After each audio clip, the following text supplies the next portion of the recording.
Muy buen día, estimados estudiantes de quinto bachillerato en computación y quinto bachillerato en diseño. Para mí, pues es un gusto volver a saludarlos a través de este medio para que sigamos trabajando con lo correspondiente a nuestro curso. Espero que todo vaya bien en casita, que estemos cumpliendo los lineamientos estipulados para que pronto esto pase y podamos regresar a clases. Saben que pues cualquier duda, cualquier situación pueden contar conmigo con relación a resolución de alguna pregunta a través de Facebook o a través de la plataforma. Nuestro curso es lenguaje y literatura y hoy vamos a trabajar utilizando la página 90 de nuestro libro. Hoy nos corresponde hablar de un tema histórico. Ya hablamos de la literatura que se dio durante los años negros en América Latina y hoy pues vamos a trabajar otro tema histórico. Espero que les sirva la explicación y por favor, si usted tiene pues alguna duda, trate de con relación a algunos hechos históricos, porque no podemos desligar la historia de la literatura. También le motivo a que investigue. Vamos a hablar de la Segunda Guerra Mundial, vamos a hablar de la Guerra Fría y pues son hechos que vinieron a hacer que las personas escribieran literatura. Mi nombre es Glendia Azucena Estrada Cardona, estamos para servirles. El tema de hoy se llama La literatura hispanoamericana en la segunda mitad del siglo XX. Segunda mitad del siglo XX. La segunda mitad del siglo XX estuvo marcada por cambios sustanciales en la forma de pensar y de vivir en el mundo entero. La realidad mostrada por la Segunda Guerra Mundial, la explosión de las bombas nucleares en Hiroshima y Nagasaki, el primer viaje a la Luna, la Guerra Fría y sus conflictos bélicos, los adelantos tecnológicos, el desarrollo militar de naciones poderosas y la innegable influencia de los medios de comunicación afectaron notablemente el desarrollo de las sociedades. Recordemos que cuando hablamos de Segunda Guerra Mundial hablamos de Hitler, hablamos de Mussolini en Italia, hablamos también de todos aquellos vejámenes que se cometieron en contra de los judíos, y no solo de los judíos, sino de todos aquellos miembros que no pertenecían a la raza aria. También hablamos de las bombas nucleares que fueron lanzadas a las ciudades de Hiroshima y Nagasaki. Se da el primer viaje a la Luna en la segunda mitad del siglo XX, la Guerra Fría que se da entre la Unión Soviética y Estados Unidos, y todos esos fenómenos o todos esos hechos influenciaron mucho en la vida de las sociedades durante esa época. Bueno, recordemos entonces que toda literatura que se da en determinada época tiene su fundamento en pues todo lo que está viviendo el escritor o todo lo que rodea su contexto a nivel económico, político y social, y escribe como medio de manifestación a todo lo que ocurre a su alrededor.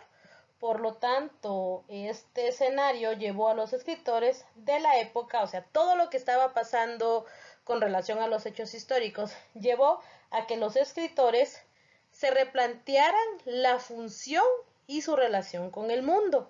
Asimismo, darle significado a esta realidad de caos e inestabilidad a través de la literatura, se buscaba dar un significado a todo lo que se estaba viviendo, dar voz a las posturas filosóficas y culturales, ser un medio de manifestación del sentir y pensar humano, valoración de la propia herencia cultural, que era lo principal que se buscaba, era llevar a la valoración de la literatura a través de los escritos de manifestación de todo lo que estaba ocurriendo.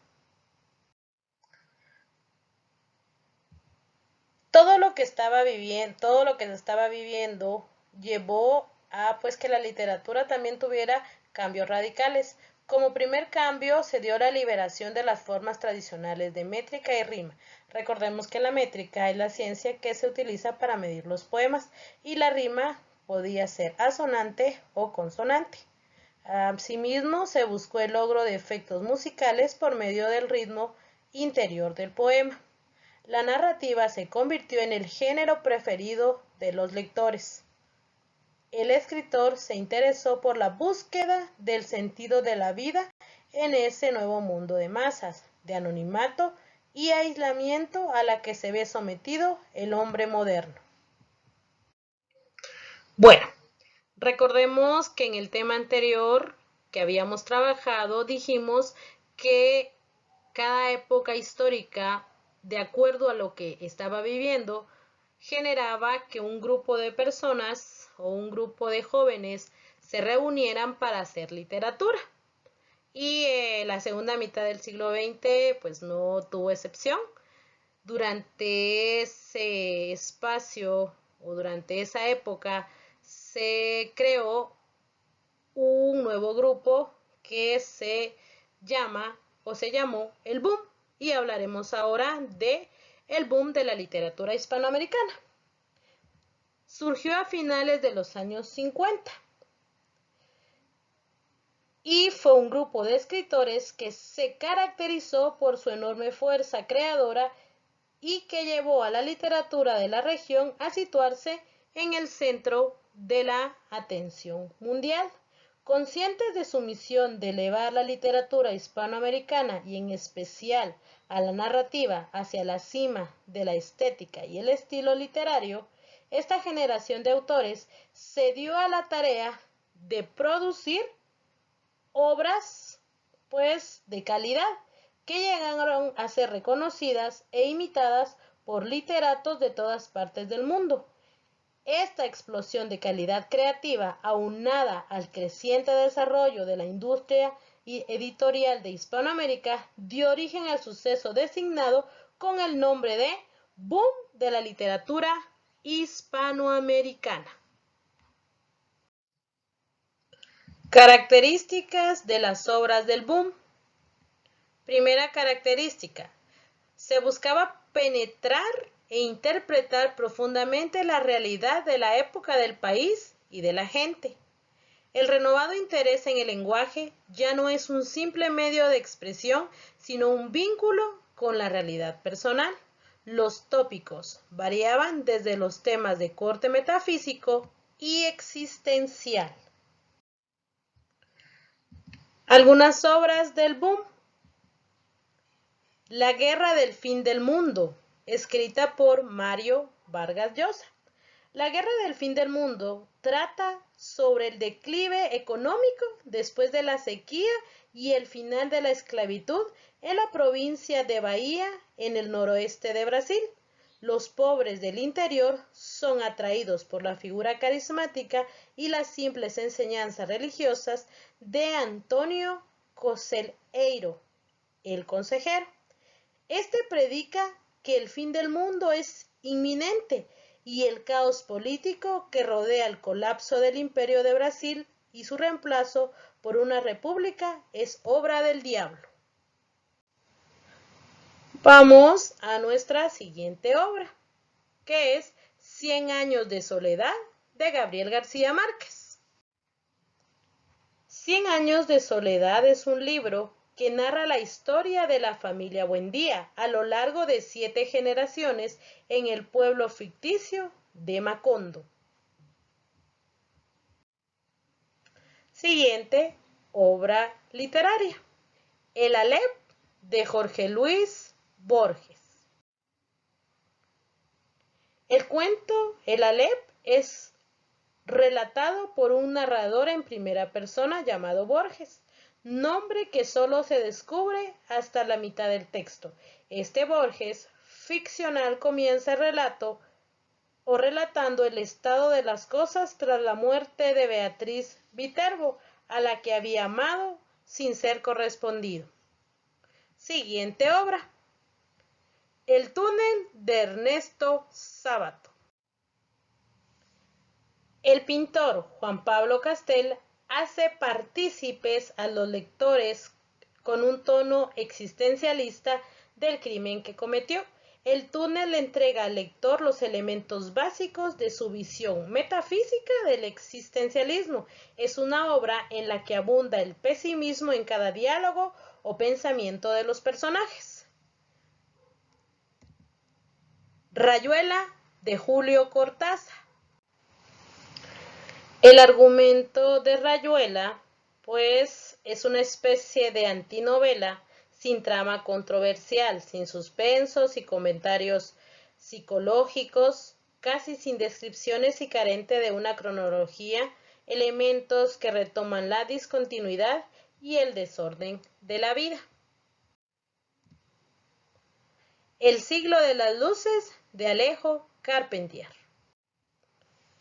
Este libro nos habla del impacto social y político de la Revolución Francesa en las Antillas, donde se ven reflejados los sueños de libertad y en contraste se deja ver la crudeza del significado de la vida y de la muerte tras la crueldad. Y pues hablaremos ahora del señor presidente, que sí es una obra que deberíamos de leer todos. La obra del señor presidente es la manifestación de lo que está ocurriendo en Guatemala durante el periodo de dictadura de Manuel Estrada Cabrera. Se escribe ahí todas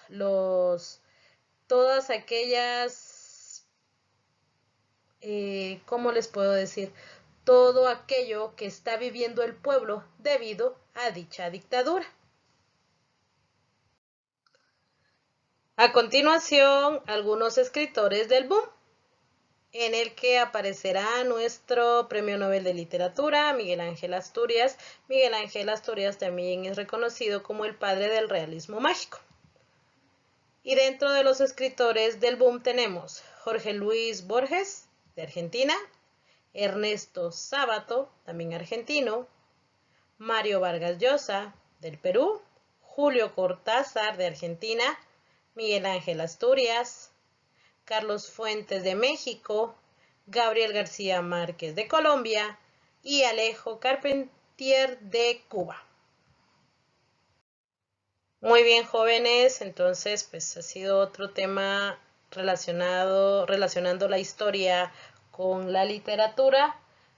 Realmente pues nos debe apasionar la literatura para conocer lo que se ha vivido durante otras épocas, cuál era el contexto en el que se vivía al momento de escribir las obras, y realmente sí pues les motivo a que por sí solos leamos alguna de las obras de las que hemos visto. Leamos El Señor Presidente, nos vamos a dar cuenta de todo lo que estaba ocurriendo durante esa época. Incluso habla sobre el Portal del Señor, que está pues cerca del Parque Central, cerca del colegio.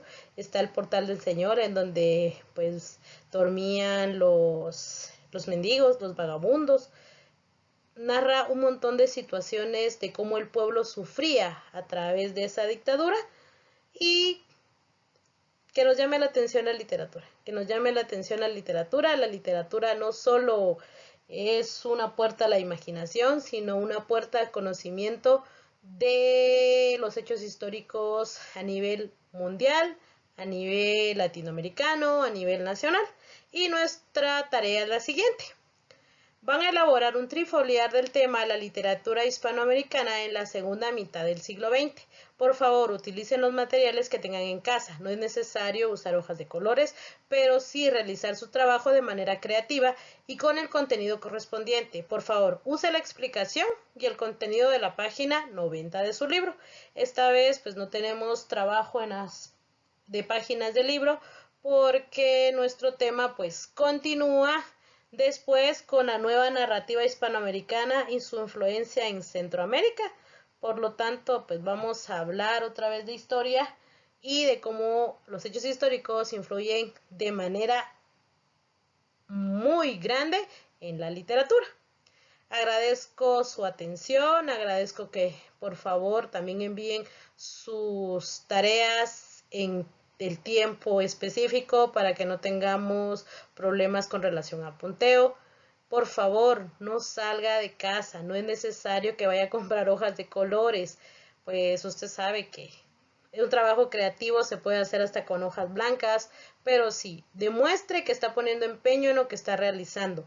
No vaya a solo hacer las cosas por hacerlas, se ve en cada trabajo, en cada tarea, cómo usted la realiza, desde la letra hasta los colores que utiliza, ya sea de crayones o de marcadores.